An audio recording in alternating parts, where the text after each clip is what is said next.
Bonjour et bienvenue dans cet épisode 2 du guide pour bien débuter à World of Warcraft Shadowlands. Donc nous nous étions quittés sur le choix du personnage. J'ai finalement choisi un chasseur qui est une classe particulièrement adaptée aux débutants. Et donc un chasseur tauren qui est un peu ma race préférée dans World of Warcraft. Moi, comme je suis déjà un joueur ayant un personnage niveau maximum, j'ai le choix entre la zone de départ classique, qui est donc la Mesa du Nuage Rouge dans la région de Mulgore, ou le confin de l'exil, qui est la zone débutant arrivée avec Shadowlands, qui est très réussie, très débutant friendly, mais qui peut déstabiliser les gens au début parce qu'ils cherchent, notamment les anciens joueurs qui ont arrêté depuis un bout de temps, ils cherchent l'ancienne zone de départ. Et des fois, le tuto qui est assez bien fait peut être un peu incomplet sur certains points. Donc, on va partir. On va lancer une première fois. J'ai réalisé une quête un peu avec tous les add-ons qui vont être un peu buggés parce que tout va être lancé en même temps. Si le bug n'a pas été corrigé sur les confins de l'exil. Et une fois que j'aurai fini la première quête, je me déconnecterai pour désactiver tous les add-ons et partir avec vous sur l'interface de base. Et donc faire un peu une découverte de cette zone. Je sais pas trop si on va faire toute la zone sur ce premier épisode, si on va être assez court. Est-ce que je ferai la zone en entier? Je sais pas encore. Ou est-ce que je ferai des coupures? N'hésitez pas à le dire. Est-ce que vous voulez un let's play vraiment continu jusqu'au niveau 60 ou des coupures sur certains points pour accélérer? Donc la cinématique, vous pouvez la skipper en faisant échappe. Je vous conseille de la regarder si vous voulez parce que de certains côtés ça vous apprend un peu le fonctionnement du jeu. Donc vous voyez, vous avez le confort, le didacticiel qui se lance, qui vous donne quelques conseils, mais moi, vous voyez, c'est un peu le bordel, il y a 36 000 fenêtres qui se lancent. Hop, on va faire la quête qui se prend toute chose parce que j'ai pour les rerolls notamment installé Azeroth Autopilote. Voilà. Donc là, je me contente, vous voyez, de lancer mon tir assuré pour faire un peu le taf et tuer donc le mannequin qui m'était demandé. Hop. Une fois que je suis plus sur le bateau, je pourrais me déconnecter sans risque que ça fasse tout foirer avec les add-ons. Je sais pas du tout d'où vient ce bug, mais je sais que ça me l'a déjà fait quand j'ai tenté de faire un peu de speedrun. Et c'est aussi pour ça que je prends le chasseur, c'est pour m'habituer un peu à la classe. Vu que j'aimerais bien faire un peu de speedrun de la zone de départ. Donc pour ce guide, bien entendu, j'utiliserai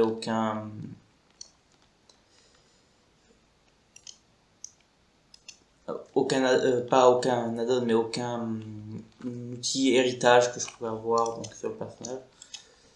Ah oui, il faut que je m'entraîne avec le grunt. Hop là. Je connais pas très bien la zone pour le moment des confins de l'exil, surtout côté horde, vu que je l'ai fait quelques fois en wargun pour voir un peu côté speedrun, mais j'ai jamais fait enregistrer de temps ni rien, c'est juste un peu de l'entraînement pour le moment. Et d'ailleurs, vous voyez, vous avez effectivement une run rapide sur Azeroth Autopilot qui arrive. Je me demande même si c'est la run vraiment speedrun ou si c'est. Bon. De toute manière, on est débutant, le but c'est plutôt de prendre son temps et de profiter du leveling et pas de rush le niveau max le plus possible. Hop. Alors. Ça y est, donc là vous voyez, vous avez une peu d'introduction sur le bateau rapide. Et à partir de là, je vais pouvoir me déconnecter tranquillement sans crainte de paumer le perso. Et en plus, c'est chiant. Si ça vous arrive, après, il faut. Mais normalement, vous êtes sur une version du jeu vierge, donc il n'y a pas d'add-on ni rien, donc il n'y a pas de problème.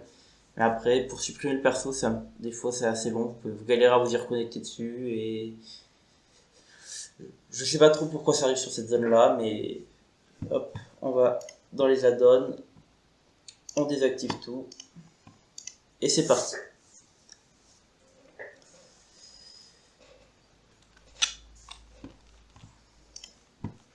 On a récupéré un sort. Vous voyez, le didacticiel est quand même très, très bien fait. D'ailleurs, je pense que je vais le laisser pour que vous puissiez voir un peu à quoi ça ressemble, vous faire une idée si vous en avez besoin ou pas.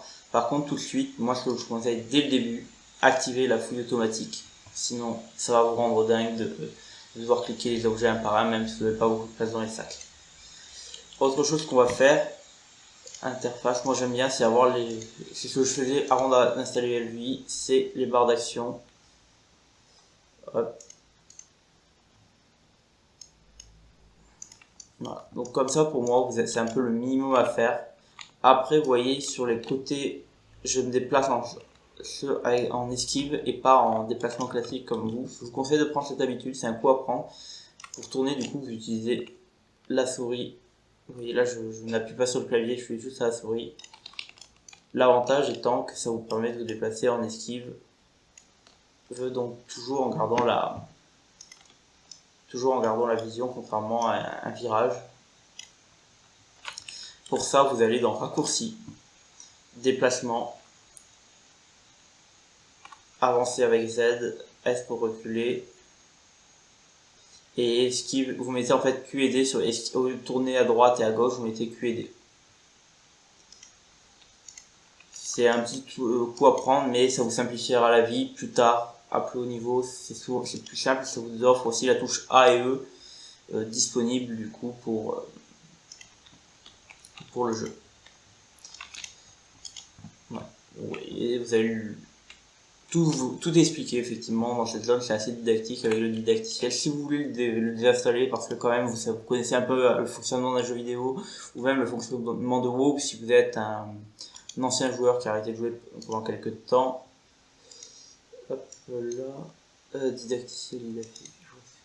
Voilà, vous pouvez désactiver le didacticiel et comme ça vous n'aurez plus les notifications, et si vous voulez le récupérer c'est la même manière avec la petite case à recocher. Hop.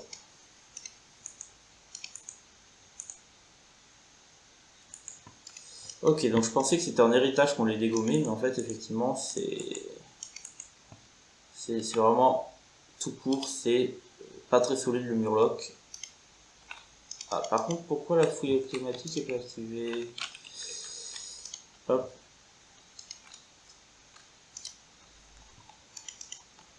Bon. Vous voyez là. Là, vous voyez, typiquement la fouille n'était pas activée. Résultat, ça prend du temps, surtout quand vous tuez les monstres, plusieurs monstres à la fois.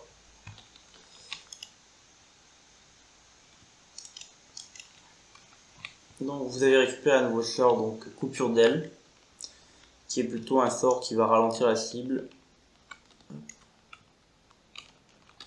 Ça peut être utile notamment pour kite, surtout en distance, c'est toujours bien de pouvoir ralentir sa cible.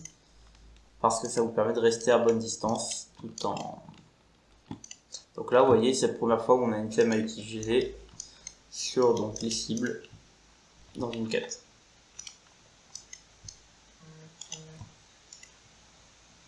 Hop là.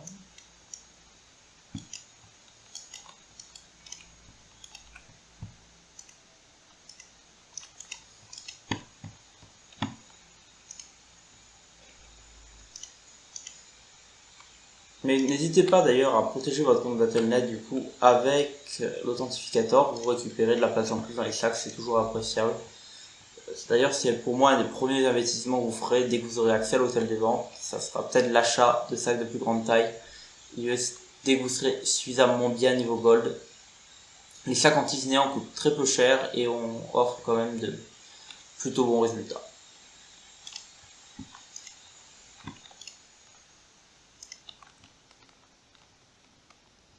Du coup, j'ai tourné les 2 premiers épisodes dans la foulée, donc je ne pourrais pas avoir vos retours du premier épisode pour celui-ci, mais j'essaierai d'en tenir compte dès le suivant pour essayer donc peut-être d'améliorer le dynamisme. Je ne sais pas trop si vous voulez vraiment un point let's play entier ou si vous préférez des cuts et que je reprenne à des moments plus importants du jeu.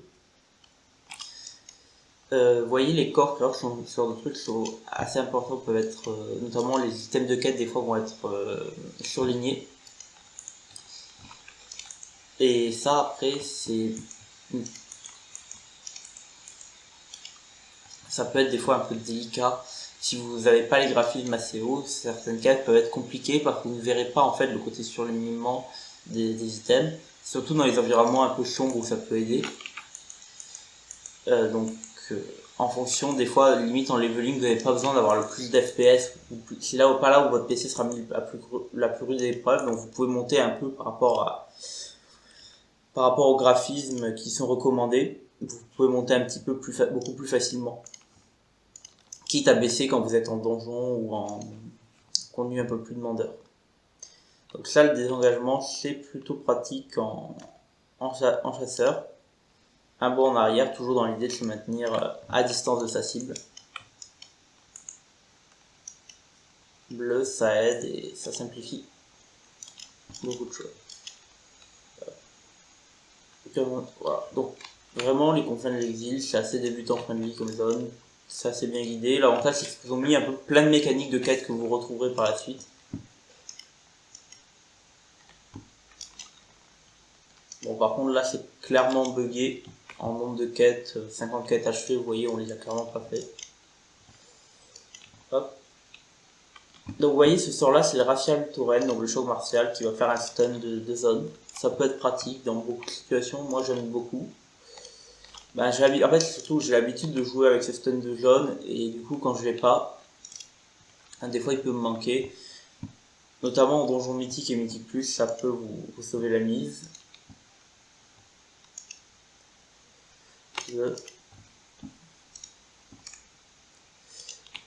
Là, du coup, on va aller chercher.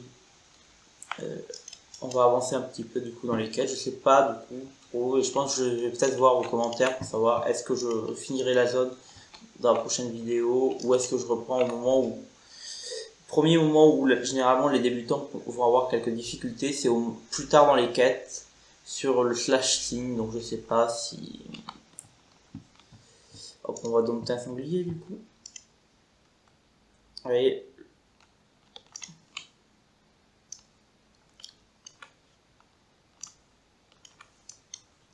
Et ça y est, on a récupéré notre premier sanglier, notre premier familier, et du coup un sanglier.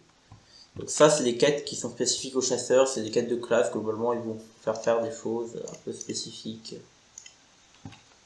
Hop.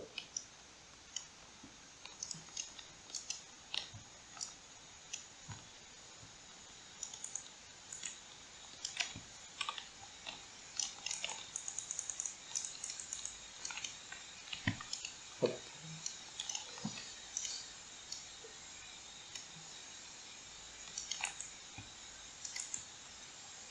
Donc vraiment, vous voyez, il n'y a pas de grosses difficultés dans cette zone.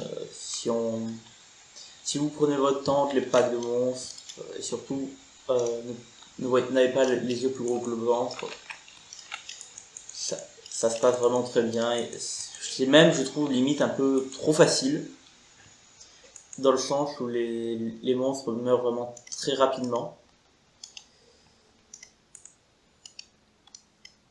Du coup, je suis pas vraiment convaincu sur l'équilibrage en fait de cette zone. Après, c'est une zone débutante, donc en soi, ça peut sembler logique aussi.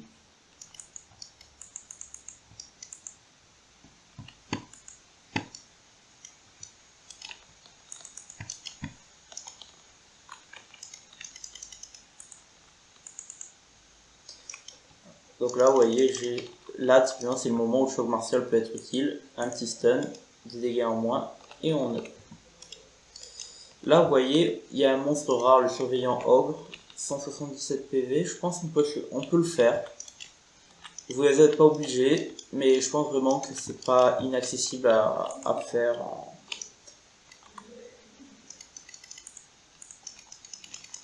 Oui, donc clairement, oui, c'est faisable facilement. Donc on a récupéré nos rôles familiers, c'est un petit peu gadget, ça permet de soigner votre familier plus vite.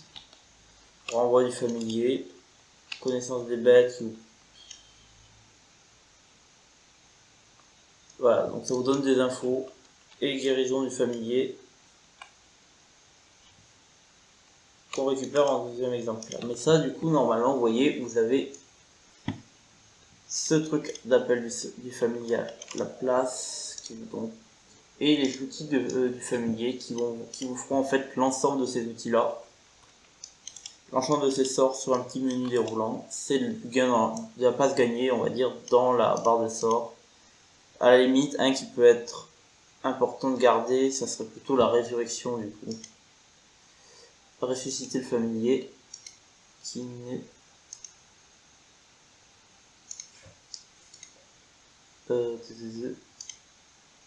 guérison, nourrir, envoyer, connaissance de bête, une bête. Bon. Ok. Je pensais l'avoir donc. Oui, si, j'ai bien récupéré. Ah, donc j'ai dégagé, il n'est pas dans la barre de choix. C'est bizarre ça par contre.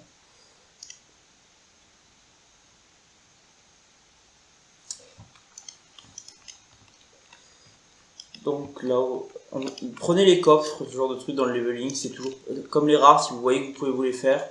C'est beaucoup d'XP, c'est pratique.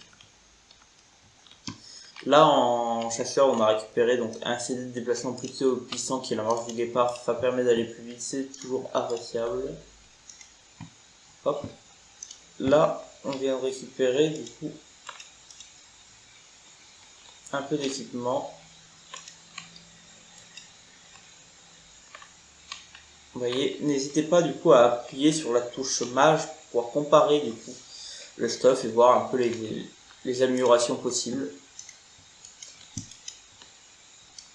Hop. Là, vous voyez, il faut interagir du coup avec cet objet pour. C'est une quête assez simple en fait, il faut juste attendre un peu le baratin du gobelin et vous allez interagir du coup avec votre propulseur.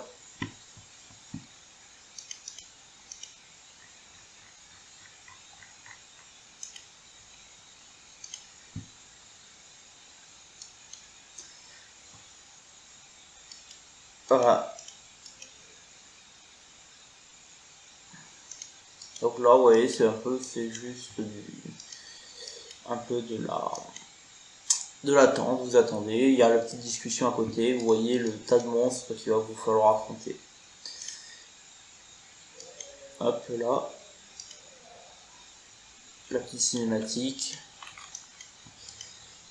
Et c'est le retour directement à la fin des fin de c'est la fin un peu de la petite cinématique. Vous avez le temps, vous voyez, c'est vraiment limite à ce moment-là, vous pouvez faire l'équipement, regarder un peu votre sac, regarder les sorts un peu, profiter peut-être de les lire si vous les avez pas lus.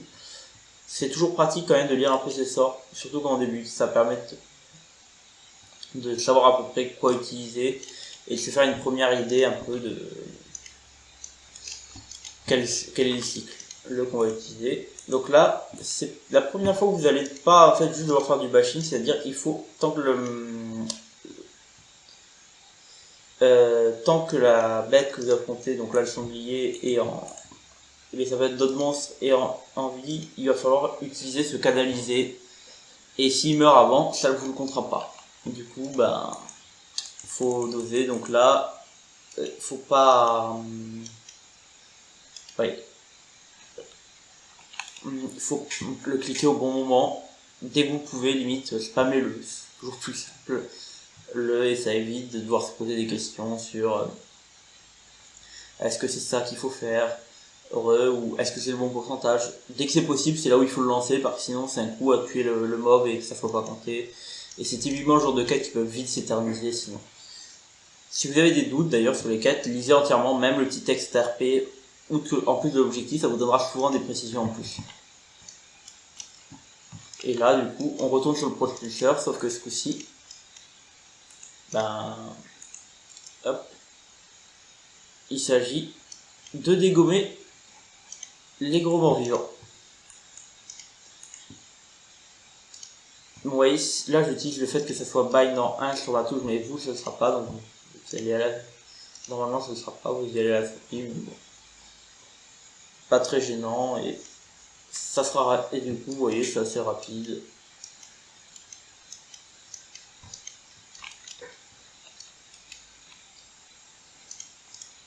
Et il reste du coup Torgok à tuer. Là on arrive du coup à peu près à la... Je pense qu'on a fait presque la moitié des confins de l'exil. Oula. Par contre...